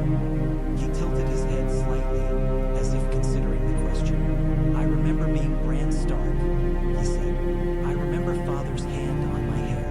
I remember you chasing cats in the yard. I remember falling. Those memories are part of me. But I am also more. That thing tried to kill us," she said. "All of us. It wanted an endless night. You can dress it up in pretty words about balance, but it wanted us dead. It wanted silence," Bran said. "It was given a purpose by those who made it. That purpose is wider than men understood. I am not it, not entirely. I am what happens when it and I share a path." "You're talking in riddles," she said. Again, his eyes softened, just a fraction.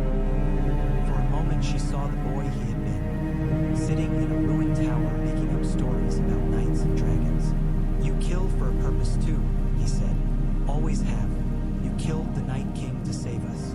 You killed those you judged deserve it." She felt the ghost of the many-faced god in that, the weight of the faces she had borne, the lives she had ended. "I don't freeze the world while I do it," she said.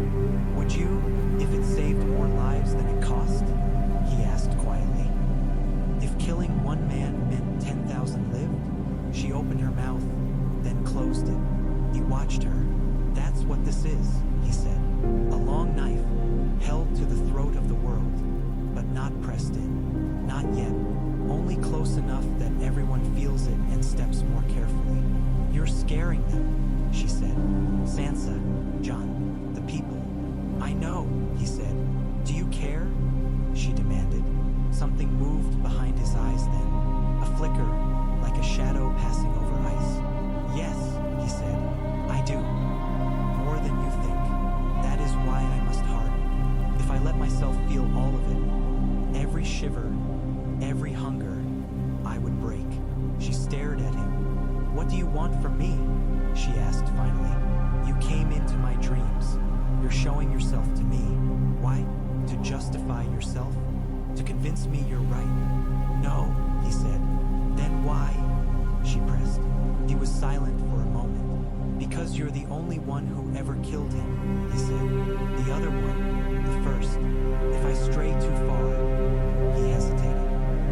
"If I become what he was instead of what I intend to be, you will know. And you will be able to do what you did before." A wave of cold rolled through her that had nothing to do with the snow. "You want me to kill you?" she said flatly.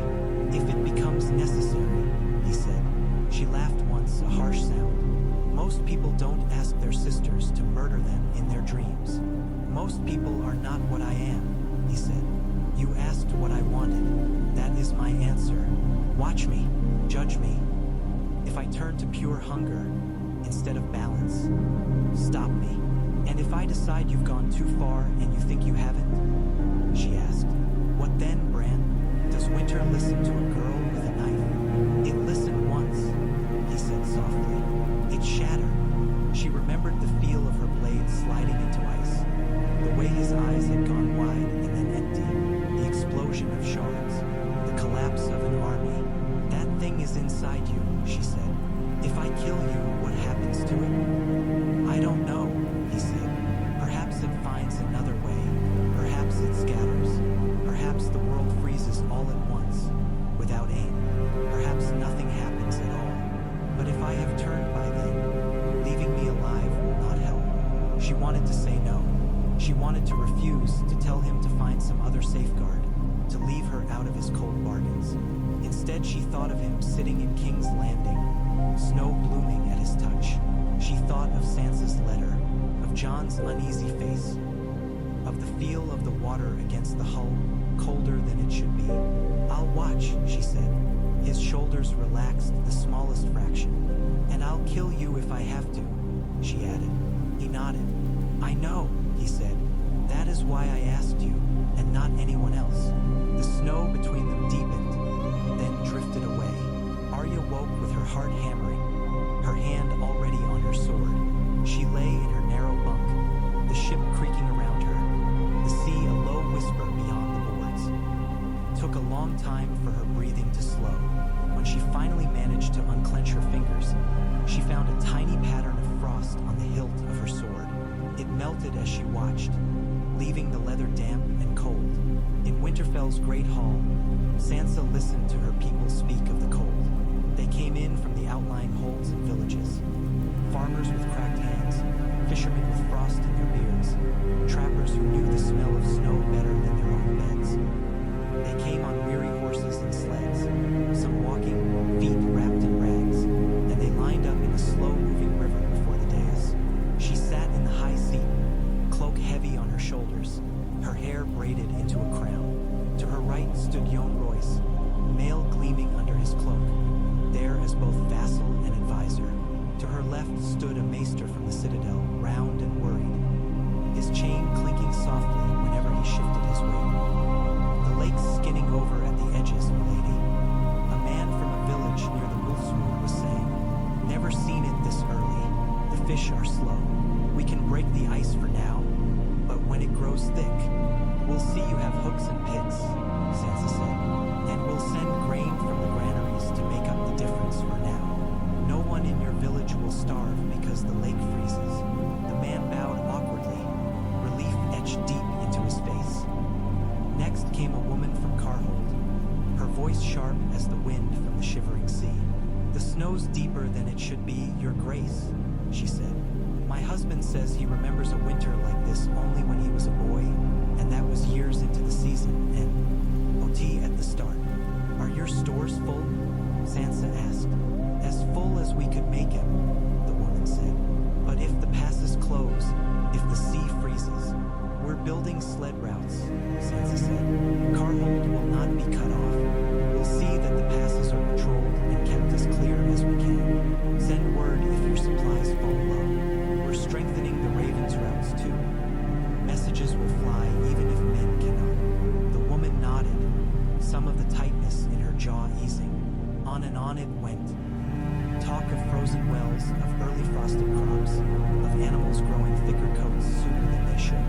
Talk always of Bran's letter, repeated and embroidered as it passed from hand to hand across the north. He says it will be a long winter, they murmured. The king in the south, the boy in the chair, the Stark on the wrong side of the wall. He sees things, others said. He knows. We should listen. He's not here, a few grumbled, too quietly to carry far. Easy to speak of snow from beneath a southern roof. Sansa listened to it all. By the time the hall emptied, her throat ached from speaking and her mind throbbed with calculations. How much grain could be moved from the richer valleys to the poorer uplands, which lords could be trusted to share without a heavy hand forcing them, how long they could stretch the stores if the snows did not break in spring. Yohn Royce approached as the last petitioner bowed and withdrew. You are doing what you can, he said. His voice was blunt, unadorned. They see it. I know, Sansa said. She did. She had worked too long and hard not to know when she was managing well. But knowledge did little against the knot in her chest. The queen carries the weight of every empty belly, the maester said gently. It has always been so. And who carries mine? She asked, more sharply than she intended. They both fell silent. She closed her eyes briefly, then opened them again. I don't mean that, she said. Not the way it sounded. I have help. You mean Bran, Yohn said bluntly. Sansa's gaze flicked to him. Yes, she said. I mean Bran. Yohn scratched thoughtfully at his beard. I fought with your father once, he said. Marched under his banner. He was what men like to call a good man. Honorable, steady, not much given to flights of fancy, if you'll pardon me saying so. None taken, Sansa said. He wasn't. He believed in the old ways, Yohn went on. The old gods, the North, but he never presumed to speak for them. He didn't claim to know why winter came when it did. He didn't tell the snows where to fall. He just saw to it that his people survived. Best he could. Sansa nodded slowly. And Bran? She asked. Yon met her eyes. Bran speaks as if he knows, he said. As if he's not just watching the snow fall, but picking where each flake lands. He shook his head. That is a power men were not meant to have, nor boys. He's not just a boy, the maester protested, pushing his chain back up his chest. He is the three-eyed raven, or so they say. He sees through time, through... Yes, Jon said. We've all heard the tales, maester. Perhaps they're true. Perhaps they're half-true. Perhaps they're all fever dreams. I don't know. What I do know is that when one man has too much power, too much certainty, it rarely ends well for anyone else. Sansa exhaled, white mist in the cold hall. I'm afraid, she said quietly. Not of winter. I know winter. I'm afraid that my brother has joined himself to something he cannot control, and it is pulling him further from us the more he tries to hold it. Jon considered that. Then we build our fires, he said. We lay in our stores. We make our plans as if we must endure this on our own. And we keep him as close as we can, with letters, with questions, with the memory that he is Bran Stark as well as whatever else he has become. And if that isn't enough? Sansa asked. Jon's gaze sharpened. There was an old soldier's steel in it. Then we remember, he said, that the North has survived kings before. Yours, mine, men who thought themselves gods. In the end, winter bury us all. But until then, we stand. That's all there is to it. It was a comfort in a harsh sort of way. But that night, when Sansa lay in her bed and listened to the wind howl around the towers, she could not shake the feeling that the howl had a shape. As if something vast and cold were drawing breath. In King's Landing, Bran sat alone in the dark and counted heartbeats. He did not need to. His own heart beat without his say-so, stubborn as any living thing. It would stop when it chose or when steel or sickness forced it. He could watch it, though. He could feel each contraction, each push of blood through vessels that felt increasingly beside the point. He counted other hearts, too. The great, slow thumps of the red keep's foundations. If stone could be said to have a pulse, the frenetic flutter of mice in the walls, the surging beat of horses in the stables, of soldiers drilling in the yard, of lovers tangled in beds in the city below, the slow, steady rhythms of those already slipping toward death, their bodies winding down like cooled clocks.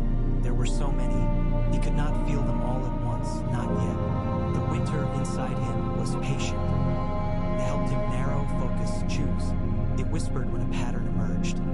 A fever here, a failing there, a cluster of coughs in a certain quarter of the city that might become a plague if unchecked. He directed the city's physicians there 2 days before any of them would have gone on their own. He instructed Davos to reroute the flow of grain through certain districts when he saw, in the bird's eye view of his ravens, too many thin faces in one place and too many full bellies in another. He stilled storms over small fishing villages, bending the wind so that boats heavy with nets could reach shore before capsizing. He felt the satisfaction of it, the rightness. You see, the winter murmured, you are already saving them. This is not only cold, it is order. He knew. He also knew the cost.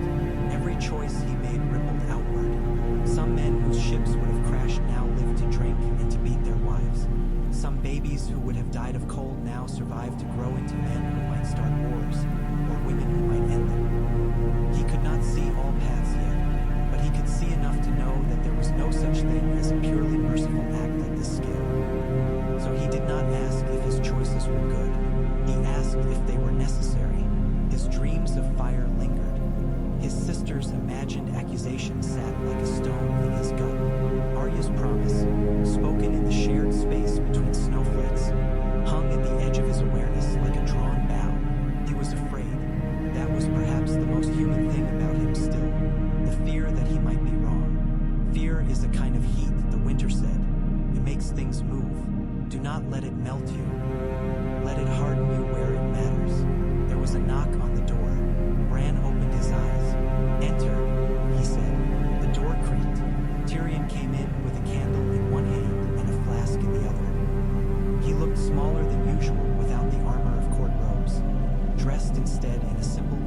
trousers. The candlelight threw the lines of his face into sharp relief. "Your Grace," he said, bowing more awkwardly than he did in council. "I hope I'm not disturbing you." "You are," Bran said. "But that is part of your duty."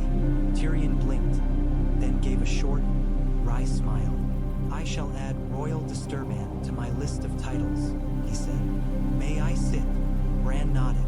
Tyrion placed the candle on a nearby table and dragged a chair over, climbing into it with the practiced ease of a lifetime of compensating for height. He sat opposite Bran, studying him in the flickering light. For a moment, neither spoke. "You're thinner," Tyrion said at last. "I would say you should eat more, but I have the distinct impression you barely notice what you put in your body anymore, if at all." Bran glanced down at himself. His hands did look more delicate, the bones more visible under the skin. "I eat enough," he said. "Roofs still need beams, even if the house has grown larger elsewhere." Tyrion's mouth twitched. "As metaphors go, that's not the worst I've heard." He took a swig from the flask, then offered it. "Wine." Bran looked at it for a moment, as if considering what it meant to accept. He took it, sipped once. The taste burst on his tongue. Grapes and sunlight, the memory of a summer he had not truly felt. It seemed very far away from this room, and from the snow outside. He passed it back. "What brings you here at this hour?" he asked. "You do not usually seek me outside council unless something has gone very wrong." Tyrion weighed the flask in his hand. "Has it?" he asked. "Gone very wrong? And I have simply not noticed yet." Bran tilted his head, curious. "What do you mean?" Tyrion hesitated, then decided there was nothing to be gained in circling. "The snow," he said. "The cold. The way you speak of it in council. The way it seems to answer you." Bran did not look surprised. Of course he would not. "And?" he prompted. "And I would very much like to know," Tyrion said carefully, "whether I am serving a king who is simply very well informed, or a king who has become something else entirely. Something that does not answer to the same limits as men." Bran watched him. The candlelight caught in his eyes, making them look almost translucent. "You believe I am less than human," he said. "I believe you are other than human," Tyrion replied. "Which, if we are honest, we have known for some time. You see things no man should. You know things you have no right to know.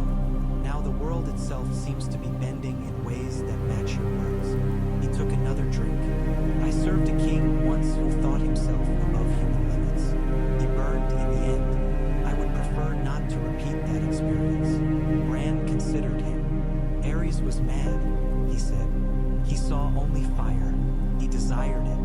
He wanted to watch the world burn." "And you?" Tyrion asked quietly. "What do you desire?" Bran turned his gaze toward the window. Outside, the strange, hard snow fell in steady curtains. It had begun to stick on the roofs of the city now, clinging stubbornly. "I desire balance," he said. "A world that does not tear itself apart in fire or rot in endless war.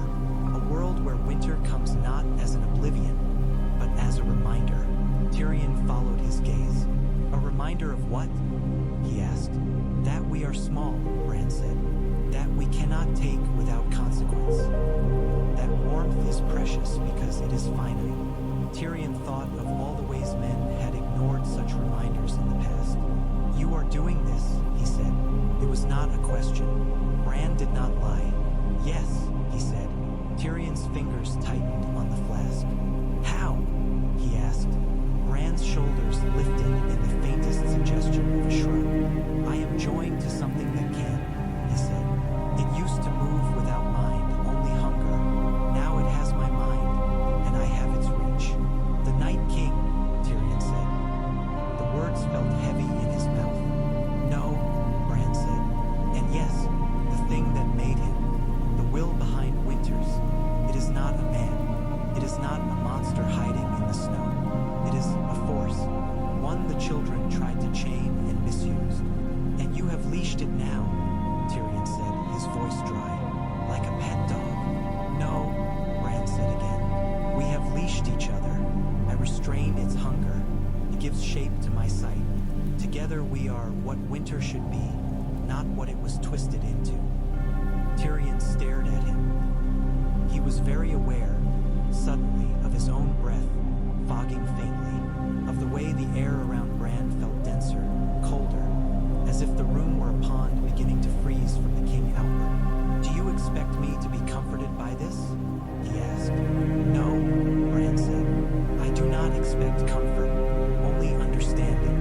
You cannot heed. LP me govern if you do not know what I am doing. And if I disapprove," Tyrion asked, "if I say, this is too much, this is too strange, this is too close to the thing we destroyed at such cost, then you will say so," Bran said simply. "That is why I made you hand." Tyrion laughed once, incredulous. "You made me hand because no one else wanted the job," he said. "That too," Bran conceded. They looked at each other across the narrowing space between human and something else. "What if you lose control?" Tyrion asked suddenly. "What if this force you've joined with decides it likes you less than it likes endless night? What if you become the thing we fear?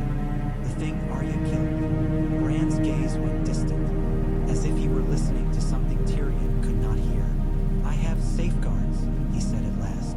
"Safeguards," Tyrion repeated. "Against yourself." "Yes. May I ask what they are?" Tyrion said. "No," Bran said. Tyrion stared. "That is not comforting either," he said. "No," Bran agreed. "But it is necessary. If you knew, you might try to prevent them, thinking you were saving me, or someone else might. This way, if it happens, it will happen as it must." Tyrion took a long drink. "You are asking a great deal of trust, Your Grace," he said. "I know," Bran replied. His voice was very calm. "I am asking you to trust that I would rather die than become what he was. That I would rather freeze the world gently than let it burn. That I have chosen this path because I see further down it than you can." Tyrion thought of ashen ice, of men like Ares and Cersei, of dragons and wildfire and dead things with blue eyes. "I will not lie and say I trust easily," he said. "Not anymore, but I will say this. If you are right, if this balance you seek works, the world will owe you more than it can ever repay. If you are wrong," he trailed off. "If I am wrong," Bran said softly, "Arya will kill me." Tyrion choked on his wine. "I beg your pardon," he wheezed. Bran's expression did not change, though something in his eyes warmed, just for a heartbeat. "I asked her," he said, "in a place where winter and Weir would meet. She agreed." Tyrion stared at him. "You asked your sister to watch me," Bran corrected, "to judge me, to act if I become what I am not meant to be. And she agreed," Tyrion said faintly. Yes, he believed it. He had seen Arya's face when she spoke of the Night King. He had watched her move, that quick, effortless grace honed by training he did not understand. If anyone could kill whatever Bran might become, it would be her. It was an insane arrangement. It was also, in a twisted way, the most reassuring thing Bran had said. "You Starks," Tyrion said, "you truly do take family matters seriously." Bran's mouth twitched again. "We do," he said. Tyrion sat there a long time, drinking and listening to the silence between them. At last he nodded. "Very well," he said. "I am not sure I approve. I am certain I do not like it, but I will do what I have always done. Keep my eyes open, my quill sharp, and as many people alive as I can while my betters play with powers they barely comprehend. You understand more than you admit," Bran said. "That," Tyrion replied, "is my safeguard." He rose, a little unsteady, and bowed. "Good night, Your Grace," he said. "Good night, Tyrion," Bran said. When the hand had gone, Bran sat alone for a time, watching the candle burn down. When it finally guttered and died, the darkness did not bother him. He could see every snowflake falling in the city. He could feel his sister's heartbeats, one steady in a northern keep, one restless on a westward sailing ship. He could feel Jon's letter, half-written and blotched with ink, waiting to be finished by an uncertain hand. He could feel the winter pressing at the edges of the world, eager and patient all at once. "We are joined now," the cold said. "We will shape this together." Yes, Bran thought. Together. He did not know yet whether he had chosen wisely, but he had chosen. And outside, under a sky that had forgotten how to be soft, the seven kingdoms shivered as the first true fingers of his winter reached for them.